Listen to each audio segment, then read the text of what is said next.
Assalamualaikum warahmatullahi wabarakatuh.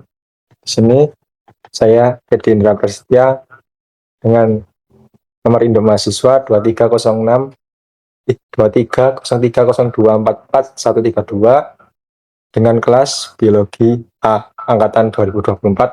Di sini saya akan membuat video mengenai perjalanan atau proses terjadinya mekanisme pada sistem pencernaan manusia.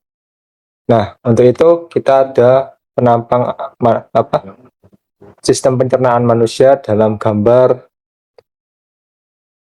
dorsal tampak depan. Nah, untuk itu kita mulai dari mulut. Di mulut ini terdapat bagian diantaranya gigi, lidah, uvula, dan langit-langit.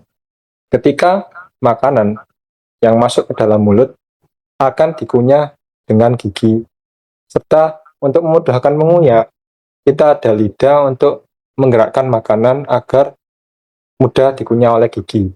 Selain itu, pada mulut juga terdapat enzim amilase yang biasanya berfungsi untuk mengubah karbohidrat menjadi monosakarida atau gula sederhana.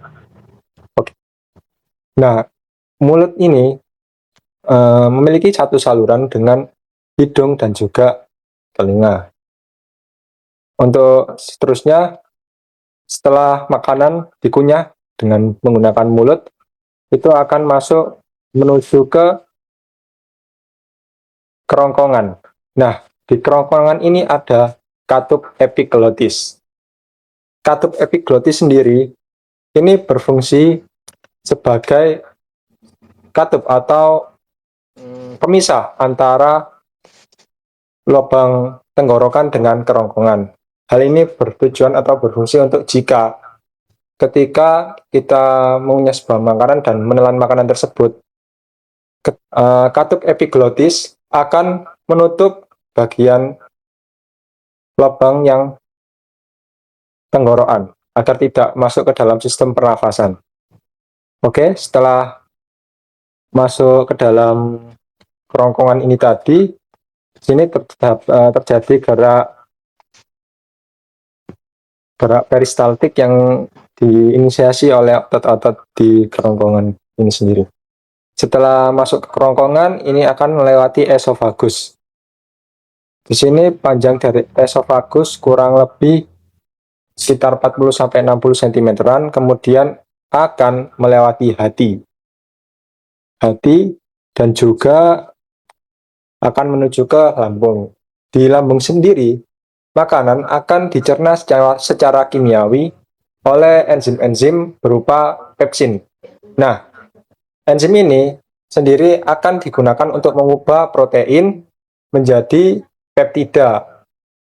Setelah makanan dicerna secara kimiawi oleh lambung, makanan tersebut hasil dari pencernaan kimiawi tersebut akan diteruskan menuju ke pankreas. Di sini enzim yang bekerja adalah enzim lipase. Nah, untuk fungsi enzim lipase sendiri adalah mengubah lemak atau lipid biasanya menjadi asam lemak dan gliserol. Setelah hasil dari pencernaan kimiawi oleh lambung tadi memasuki pankreas akan diteruskan menuju ke usus halus. Nah, di usus halus ini terdiri atas usus 12 jari, usus kosong, usus penyerapan.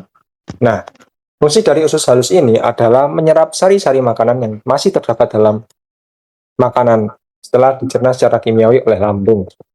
Nah, di usus halus ini terdapat beberapa enzim, diantaranya laktase.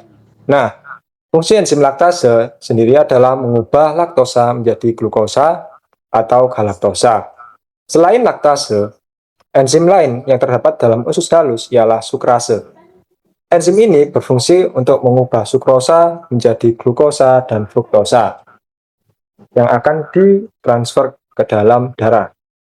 Untuk selanjutnya, setelah sari-sari makanan dicerna, sisa dari keluaran pencernaan oleh usus halus akan diteruskan menuju usus besar tentunya. Nah, usus besar sendiri ada usus besar ascendens atau yang naik, terus ada usus besar transversum, usus besar biasanya disebut dengan kolon, serta ada kebalikan dari ascendens, ada usus besar atau kolon descendens, kolon yang menurun. Nah, di ujung dari usus besar ascendens yang naik itu ada usus buntu. Fungsi dari usus buntu atau umbai cacing ini, bahasa ilmiahnya appendix. Nah, ini menurut penelitian terkini fungsinya cukup dipertanyakan, tapi ada juga yang menyebutkan bahwa fungsi dari appendix ini adalah sistem kekebalan tubuh, atau juga bisa sistem kekebalan oleh sistem pencernaan. Nah, setelah memasuki usus besar atau kolon ascendens, ini makanan akan melewati usus besar ini. Di dalam usus besar ini terjadi sebuah pembusukan yang dibantu oleh bakteri Escherichia coli. Setelah makanan dibusukkan, sisa-sisa makanan tadi disebut juga dengan feses. Dan sisa makanan tersebut akan dikeluarkan, diteruskan menuju rektum. Rektum itu pertengahan sebelum anus, lalu diteruskan menuju anus dan dikeluarkan dari sistem pencernaan berupa feses atau tinja. Nah, itu tadi merupakan penjelasan singkat mengenai sistem pencernaan mulai dari awal mulut hingga menuju anus untuk sistem pembuangannya. Selain sistem pencernaan, ada juga sistem ekskresi, sistem pernapasan, lalu ada sistem saraf, dan lain sebagainya. Baik, segitu dulu penjelasan dari saya mengenai video penjelasan mengenai sistem pencernaan dari awal mulut, serta enzim-enzim yang berperan dalam membantu atau mengkatalis proses pencernaan dari mulut hingga menuju anus. Baik, sekian dari penjelasan saya. Mohon maaf atas kesalahan kata atau kurang lebihnya dari saya. Wabillahi taufiq wal hidayah, wassalamualaikum warahmatullahi wabarakatuh. Terima kasih.